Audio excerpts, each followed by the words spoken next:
Students, today we will discuss our rule number 10, जो कि rule number 10 पर हम पहुंच चुके हैं अपनी सीरीज़ में, ग्रामर सीरीज़ में, जो कि 120 रूल्स ऑफ ग्रामर चल रही है हमारी।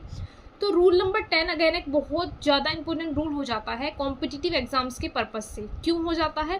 क्योंकि ये रूल है इन्वर्जन का, और इन्वर्जन जो टॉपिक है ये एग्ज़ाम का फेवरेट है। सो गाइस, इन्वर्जन होता क्या है? ये जो मैं बोल रही हूँ इन्वर्जन, ये होता क्या है? तो जब सेंटेंस ना शुरू होता है एडवर्ब से, तो उसमें इन्वर्जन फॉलो होता है। उसमें क्या करते हैं हम, सब्जेक्ट से पहले हेल्पिंग वर्ब या मेन वर्ब आ जाती है। जनरली हमारे सेंटेंसेस होते कैसे हैं?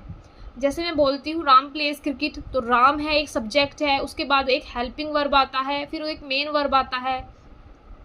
तो ये क्या होता है, नेहा इज गोइंग, तो इज क्या हो गया नेहा के बाद, ये हो गया एक हेल्पिंग वर्ब। गोइंग क्या हो जाता है, एक मेन वर्ब। तो हमारा सेंटेंस का ऐसा फॉर्मेट होता है। लेकिन जब इन्वर्जन लग जाता है तो ये बदल जाता है। जैसे मैं बोलूँ हियर कम्स द किंग, तो हियर एक एडवर्ब है, कम्स मैंने पहले लगा दिया, किंग बाद में आ रहा है, बताओ।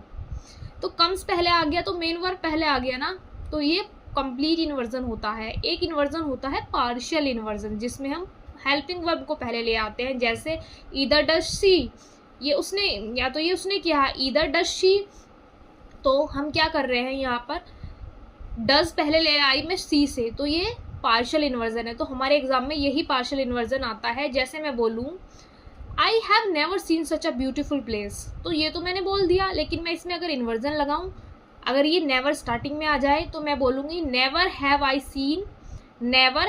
I seen such a beautiful place, तो मैं ऐसे बोलूँगी, क्योंकि मैं नेवर को देख के फिर इन्वर्जन लगा दूंगी। लेकिन मैं लगाती क्यों हूँ ये इन्वर्जन, इसका रूल मतलब ये लगाते क्यों है, इससे होता क्या है? तो गाइस, जब हम किसी चीज़ पर जोर डालना चाहते हैं तो हम उसे इन्वर्जन से दिखाते हैं। जैसे हम अपनी बात पर जोर डालना चाहते हैं, बट इसमें क्या है, कुछ चीज़ें हमें लर्न करनी पड़ेंगी। जैसे क्या लर्न करना पड़ेगा हमें, कुछ पेयर्स। जैसे कि जब एडवर्ब नो सूनर आएगा तो उसके बाद सेंटेंस में THN देन ही आता है, कंपलसरी है। यही एरर डिटेक्शन में दिया जाता है कि नो सूनर के बाद देन आएगा।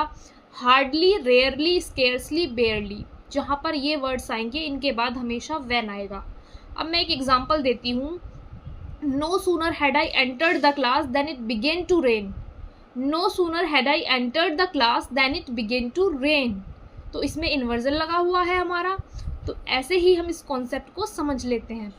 जैसे कि हमने ये समझ लिया है कॉन्सेप्ट, बस अब हमें इसमें क्या समझना पड़ेगा कि हमें नो सूनर जहाँ भी आएगा देन लगाएंगे, और नो सूनर के बाद जब हम देन लगा देते हैं और उसके बाद कोई सेंटेंस आता है देन के बाद, जैसे मैंने बोला था then it begin to rain, तो ये हमेशा पास्ट के इंडेफिनिट का आएगा। ये भी हमें ध्यान